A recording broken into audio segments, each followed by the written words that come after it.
Good morning, MMCers. Hope you guys are having a great morning so far. Hope you guys remember to turn back your clocks because we're losing an hour. Why? I have no idea. The older I get, the more I hate it. That just comes with age. So today I got a nice, I've been enjoying, after reading a book on the development of Starbucks coffee, I decided to go out there and buy a bag of, they call the Pike's Place Roast, which is named after the street of the original Starbucks. It is their blend that they serve daily in every store. That is a medium roast with supposed to be smooth notes that goes very well with mixing other things into it, such as your favorite sugars, creams, but also just nice and smooth black for any of the people that can handle the more bold, smoky or nutty notes as a bold roast coffee, but with all the same qualities as Arabica beans. So today I'm going to give this little gem a try.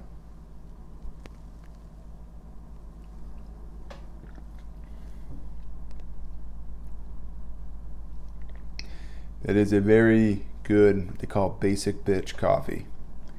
It's down to earth and not a whole lot going good or bad. It's a good coffee. It's a good daily driver.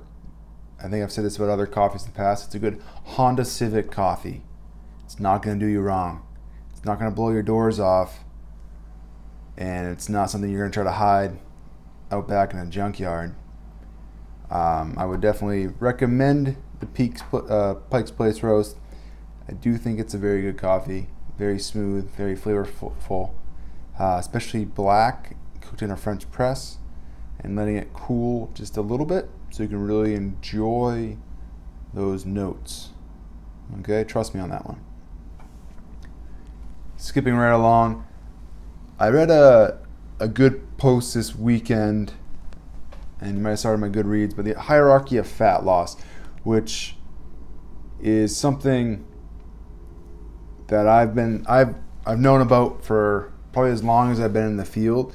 Started by a guy named Alan Cosgrove, a guy out in Results Fitness over in California. It was over me, across the mountains, and down the road. And it's been kind of a staple that's held true as long as it's been around. There's some tweaks in there, but essentially the hierarchy of fat loss is really essentially saying what is the best use of your time to lose weight, to lose body fat, to get into shape for what we call a general population. Meaning someone that doesn't have a very specific workout goal, meaning my goal isn't to become a power lifter, my goal isn't to become an Olympic weightlifter. And so with that being said, the hierarchy essentially states is, of course, nutrition is key. That is the biggest thing. So number one going through the hierarchy is nutrition. If you're lack on time, put all your energy into nutrition because that will give you the best return. Your second one in the hierarchy is what they call metabolic strength training. Okay, so that's going to be something that elevates the heart rate while also working on strength, muscle mass. So that is exercises like squats, deadlifts, push-ups, pull-ups, all those full body movements, but more importantly, it's the structure of it. So that's where you start using your supersets and trisets. So doing a squat with a pull-up with a plank. So now we're doing a mini circuit with a little bit of rest that's building strength. So there's that. So that's your number two. So if I have time, I want to hit that up as often as possible. Now, if I have some more time, I want to throw in more of what they call that circuit training. So that's like anywhere from like 4 to 10 exercises done back to back, usually for time or at a heart rate zone. And so those are your third best option. They don't build as much strength. They do get the heart rate going, but not as much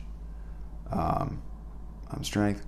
Then I would say the next one on that list is like anaerobic exercises. So that's like your sprints, your fan bikes, all that. So exercises that don't really involve weights or strength training, but they get the heart rate going. They really work well. So that's your number 4. Number 5 on that list, you're getting into more of what we call anaerobic. So now we're looking at running. So it's steady state. It's not as intense. There's no resistance there. There you have that. Now, following that, like a number 6, you're getting into stuff like your yogas and stretching, and you can even throw in probably just above that, like daily activity, such as just getting outside, walking, like that. So your really low level activities would be like that number 6. So if you kind of break it down, it's just using time efficiently. And again, in my reading nooks, you can refer back to it. A guy named Harold Gibson wrote a good article breaking it down time-wise. So if you have X amount of time, you should be doing this. If you have X amount of time, you should be doing these things as well. But that's kind of the hierarchy. So nutrition, strength training, metabolic strength training, sprint, so anaerobic, aerobic, and then essentially like your stretching, yoga, and then of course daily life in there as well.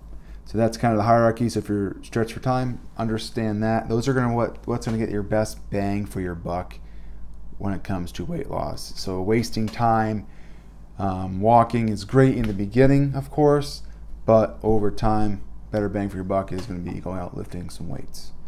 And of course, figuring out how to work better nutrition into your life is always going to be numero uno.